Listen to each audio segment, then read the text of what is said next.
If we look at the human brain as a computer, we then have to ask, what is the software we use with that computer?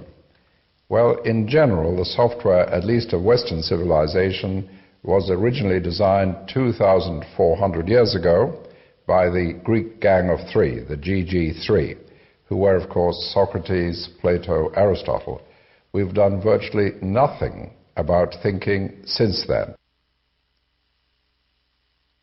Creative thinking is a skill. It's not just a matter of individual talent. It's not just a matter of sitting by the river and playing Baroque music and hoping you get inspired. That's very weak stuff. 2,000 years ago, China was way ahead of the West in science and technology. They had rockets and gunpowder and such things. What happened?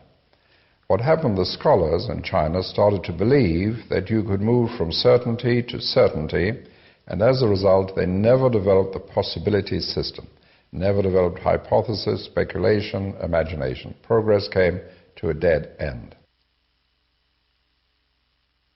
One of the very important things about creativity is that the new idea, the creative idea, must have value.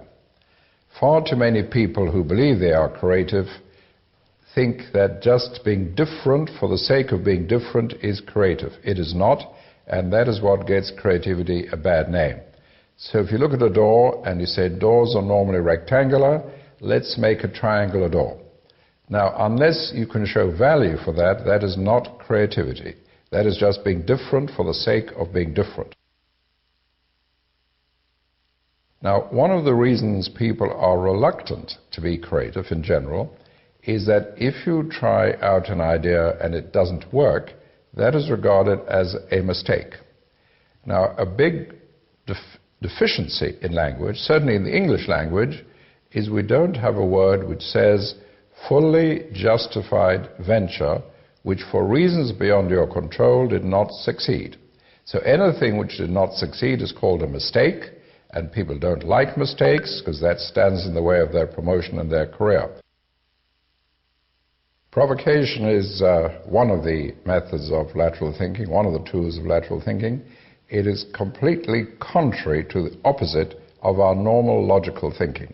In our normal logical thinking, you can only say things which make sense, which fit our experience and fit in with what we've said before. With a provocation, there may not be a reason for saying something until after you have said it. But because it puts us down in a different position in the patterning system, it allows us to open up new ideas. Thinking outside the box means thinking for unusual ideas, being creative. The notion is that we are all within a certain box which is formed by the constraints, by our expectations, by the concepts we use, by the perceptions we use, and we play around in that box.